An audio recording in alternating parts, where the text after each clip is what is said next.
안녕하세요. 화려한 싱글로 돌아온 30대 여성입니다. 제가 이렇게 사연을 쓰게 된 건 돈 몇 푼으로 자식들을 입맛대로 조종하려던 시부모님과 파렴치한 남편에 대해서 이야기하기 위해서예요. 지인의 소개로 만난 남편과는 1년 정도 사귀고 바로 결혼 이야기가 나왔어요. 사귀던 당시에는 남편이 저에게 워낙 잘하기도 했고 둘 다 나이가 30이 넘었으니 굳이 시간 끌 필요가 있을까 싶었거든요. 그리고 양가 부모님들도 저희가 결혼하겠다는 의사를 밝혔을 때 반대는 전혀 없었고 믿고 맡겨주시는 분위기였습니다. 게다가 상견례 자리에서 어머님 아버님이 먼저 1억을 해줄 테니 거기에 대출을 받아서 집을 사는 게 어떻겠냐고 하시더라고요. 친정 부모님은 5천 정도 생각하고 계신 상황이었는데 말이에요. 그런데 시부모님이 꼭 똑같이 할 필요 있냐? 형편 따라 하는 거지 하시며 쿨하게 말씀하셨지요. 그래서 그때만 하더라도 시부모님이 1억 해주신 걸로 그렇게 생색을 내실 줄은 몰랐어요. 그런데 솔직히 저희 친정이라고 아예 안 보태주신 것도 아니고 그렇다고 대출이 없는 것도 아니었는데 걸핏하면 주변 분들에게 저희 아파트를 어머님 아버님이 사주신 것처럼 말씀을 하고 다니셨더라고요. 심지어 친척분들은 물론이고 아주버님한테도 저희가 당신들 없었으면 결혼 못했을 거라고 하셨다나요. 오죽하면 형님이 저를 불러선 동서 빈몸으로 시집 온 거 맞냐고 물었는데 어찌나 어이가 없던지요. 그리고 알고 보니까 아주버님이 형님과 결혼할 때도 시댁에선 1억만 해주셨는데 그때도 저희 때와 마찬가지로 주변 분들에게 당신들이 아예 집을 사주신 것처럼 말씀을 하고 다니셨다는 겁니다. 형님은 그때를 생각하면 지금도 너무 짜증이 난다면서 혹시나 싶어서 물어봤다나요. 그리고 형님에게 그런 이야기를 듣고 나니 더더욱 사실관계를 바로 잡아야겠다는 생각이 들었습니다. 제가 가만히 입 다물고 있으면 사람들은 정말 제가 빈몸으로 시집 온 줄 알 테고 그러면 뒤에서 이러쿵저러쿵 말이 나올 건 불보듯 뻔했으니까요. 그래서 제가 한 번은 어머님께 농담처럼 웃으며 저희 친정부모님이 들으시면 서운해하시겠어요 그랬네요. 그러자 어머님이 서운하긴 뭐가 서운하냐면서 그러면 니네 부모한테 5천만 원 더 달라고 해. 그럼 같이 사줬다고 할게 그러시대요. 듣는데 너무 어이가 없더라고요. 하지만 그래도 제가 정말 당장 친정에다 얘기해서 어머님 말씀대로 5천을 받아올 건 아니었으니까요.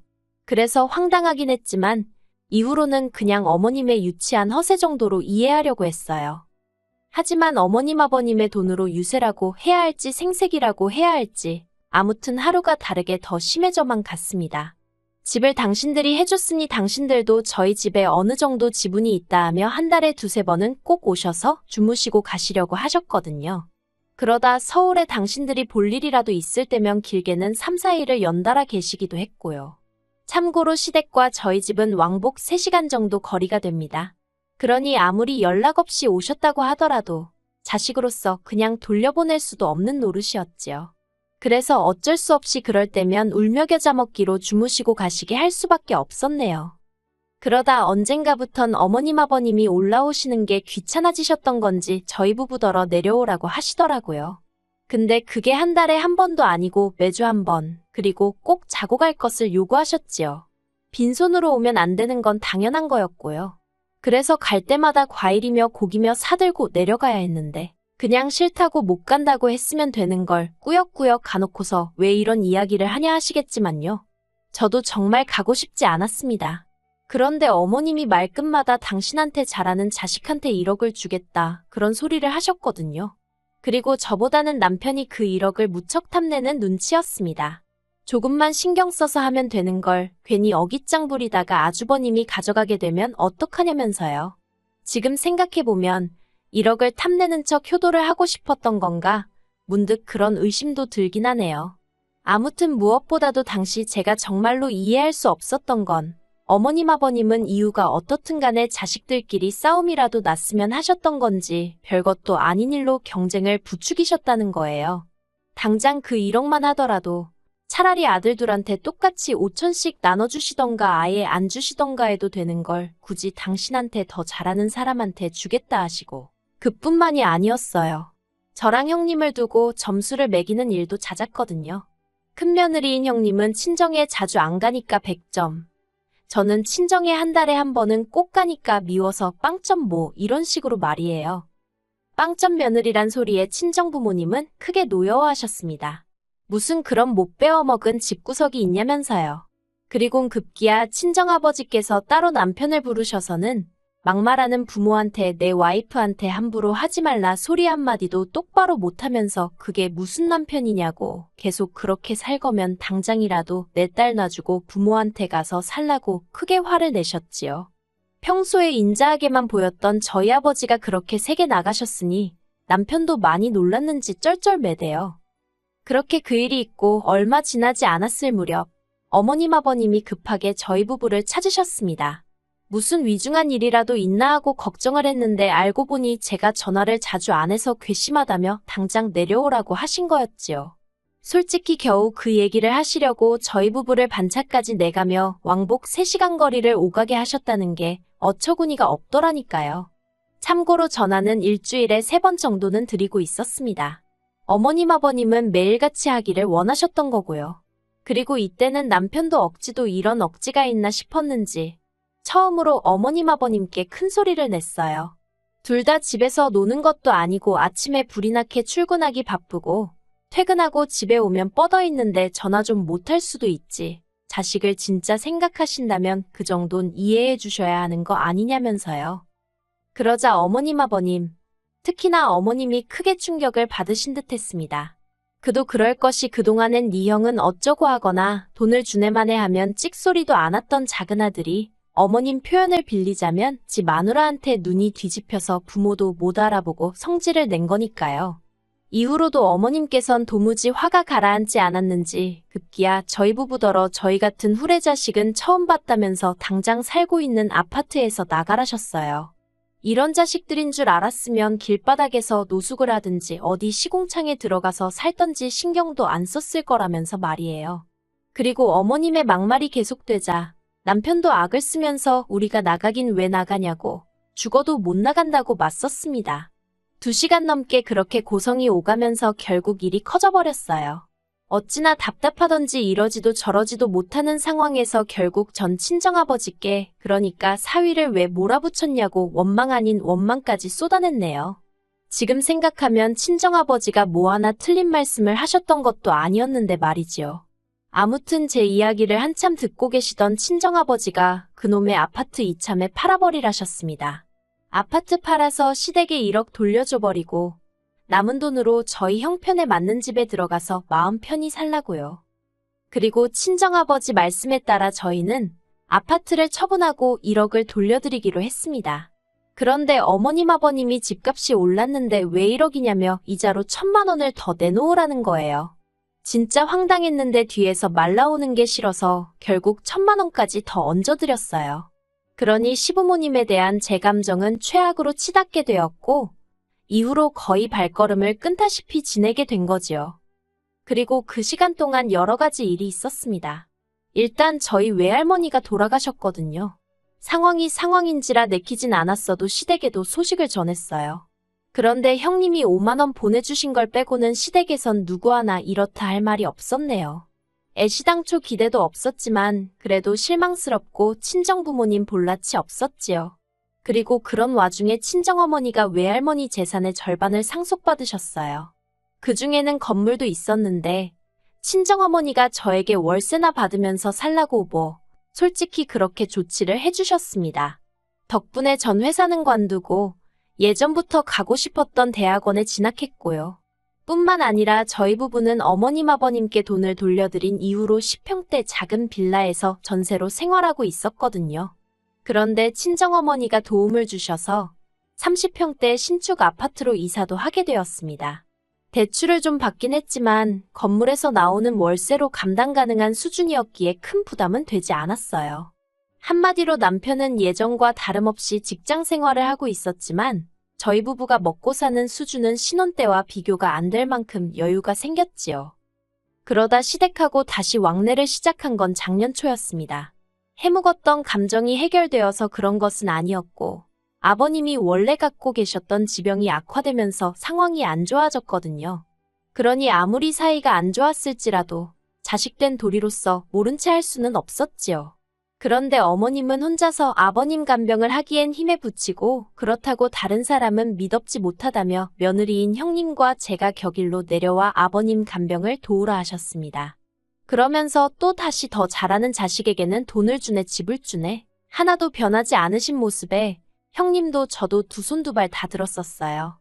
그리고 돈이 문제가 아니라 형님도 저도 그렇게 할 만한 사정이 되질 않았거든요. 그래서 아주버님네와 저희가 반반씩 부담하여 간병인 붙여드렸는데 결국 아버님은 반년도 안 되어 돌아가셨습니다. 돌아가신 건 앓고 계시던 병 때문이 아니라 수술 후 폐혈증 때문이었으니 참으로 허탈하더라고요. 그리고 이후로 어머님은 혼자 지내시게 되셨는데 다행히 시댁 근처에 어머님 형제분들이 많이 살고 계셨거든요. 아주버님네도 저희 집보다는 시댁에 가까운 편에 속했고요. 그래서 어머님 형제분들과 아주버님네 라고는 하지만 솔직히 형님이 자주 들여다보며 그렇게 지내고 계시다 들었어요. 그런데 얼마 지나지 않아 남편 입에서 생각지도 못한 소리가 나왔습니다. 어머님이 얼마 전에 무릎을 크게 다치셔서 거동이 어려워지셨다며 여기로 모셔오고 싶다나요. 솔직히 저에겐 생각해볼 가치조차 없는 문제였어요. 줬던 돈 내놓으라며 저를 향해 악다구니를 쓰시던 그 모습도 눈앞에 생생했고 아버님 병간호 하시면서 저나 형님에게 온갖 짜증을 내시던 것도 정말 힘들었거든요. 아버님 돌아가신 이후로 걸핏하면 앓는 소리 죽는 소리 그 비위 맞춰드리는 것도 보통 일이 아니었지요. 그래서 저는 생각하고 말고도 필요 없다 같이는 못 산다고 딱 잘라 거절을 했습니다. 그러자 남편이 그러면 아픈 어머님을 혼자 내버려 두냐는 거예요.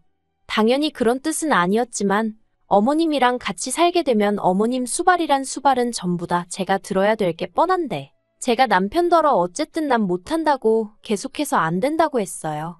그러자 남편이 한다는 말이 자기가 회사 관두고 집에 들어앉아서 어머님을 돌보겠다나요. 어이가 없어서 그럴 것 같으면 당신이 아예 시댁으로 내려가서 살지 그러냐고 해버렸네요. 그리고 그 정도로 얘기를 했으면 제가 얼마나 완강한지 남편도 이해를 했을 줄 알았습니다. 그런데 이게 웬걸요. 제가 대학원에서 하는 일이 있어서 하루 정도 집을 비우게 되었는데 그 사이에 남편이 상의도 없이 작은 방을 비웠더라고요.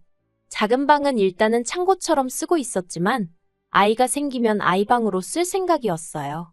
하지만 그때만 하더라도 방을 갑자기 왜 치웠나 했지. 설마 그 방에 어머님을 모실 생각을 하고 있을 줄은 상상도 못했습니다. 그래서 이게 웬일이냐 물으니까 남편도 천연덕스럽게 하는 말이 그냥 대청소가 하고 싶었다나요? 당시 대학원에서 프로젝트도 많았고 그래서 남편 말만 듣고는 그러냐 하고 한 귀로 흘려들은 제 잘못이라면 잘못이겠네요. 그리고 며칠 뒤 친정어머니와 몇 달 전부터 계획했던 제주도 여행을 다녀왔을 때였습니다. 2박 3일 정도 집을 비운 거였는데 그 사이에 생각지도 못한 상황이 벌어졌더군요. 글쎄 작은 방에 어머님 짐이 들어차 있었어요. 어이가 없어서 남편에게 이게 다 무슨 상황이냐니까 남편도 완전 배째라는 식으로 자기가 어머님 모시고 살 거라고 하지 않았냐면서 오히려 저보다 더 큰 목소리를 내대요. 그리고는 한다는 말이 솔직히 저 때문에 자기가 아버님 살아계시는 동안 너무 불효를 한 것 같답니다. 저 때문에 시부모님을 못 보고 지냈다며 더는 후회할 일을 만들고 싶지 않다는 헛소리를 하더라고요. 그러면서 이번에는 저더러 양보를 하라나요. 제가 남편더러 이 집 누가 사준 건지는 알고 이러냐 했습니다. 남편이 장모님이 사주시긴 했어도 그렇다고 시어머니가 못 들어와 산다는 법이 세상에 있기는 하냐면서 누가 사준 게 뭐가 중요하냐고 따지고 들었어요. 한마디로 말이 안 통하대요. 그래서 일단은 알겠다고 했습니다. 그제서야 남편은 제가 체념했다고 생각했는지 자기를 이해해줘서 고맙다나요. 하지만 저에게도 생각이 다 있었지요. 이튿날 저는 평소처럼 학교에 가듯 집에서 나왔지만 학교에 가는 대신 집 앞 카페로 향했습니다. 어머님 짐까지 다 들어온 걸로 봐서는 언제라도 어머님이 오실 것 같았고 그러니 그 전에 어떻게든 조치를 취해야 한다는 생각뿐이었거든요. 이윽고 남편이 집을 나서는 게 보였고 저는 그 길로 집으로 향했습니다. 일단 급한 대로 제 짐을 챙기고 현관 비밀번호를 바꾸기 위해서였지요. 그리고 그날 늦은 오후 친정에서 쉬고 있는데 아니나 다를까 남편에게 전화가 오기 시작했습니다. 남편이 저더러 현관문이 안 열린다길래 그럴 거라고 내가 비밀번호 바꿨다고 순순히 말해줬네요. 그러자 남편이 장난하지 말라면서 지금 어머님도 옆에 계시다고 빨리 비밀번호 말하라고. 어머님 지금 몸도 안 좋으신데 계속 세워둘 거냐면서 저를 마치 못돼 먹은 사람처럼 몰고 가는 거예요. 전 너무 짜증이 나서 그렇게 어머님 걱정되면 당신이 알아서 어디 호텔에라도 모시고 가던가 하면 되지. 왜 나한테 난리냐고 소리를 지르곤 전화를 끊어버렸습니다. 그리고 그 일로 남편이 저를 고소했어요. 시어머니를 학대했다면서요. 어이가 없었지만 학대의 증거는커녕 오히려 제가 그 와중에도 용돈 보내드렸지. 아버님 아프실 때 병원비 댔지. 어쨌든 어머님한텐 일주일에 3-4번 꼬박꼬박 전화드렸지. 한마디로 남편의 주장엔 신빙성이 없었지요. 무엇보다 저는 더는 당해줄 생각이 없었거든요. 남편이 저를 고소한 걸 보고는 저도 바로 맞고소하는 심정으로 이혼 소송에 들어갔습니다. 합가강요, 시부모님의 폭언 등의 사유로요.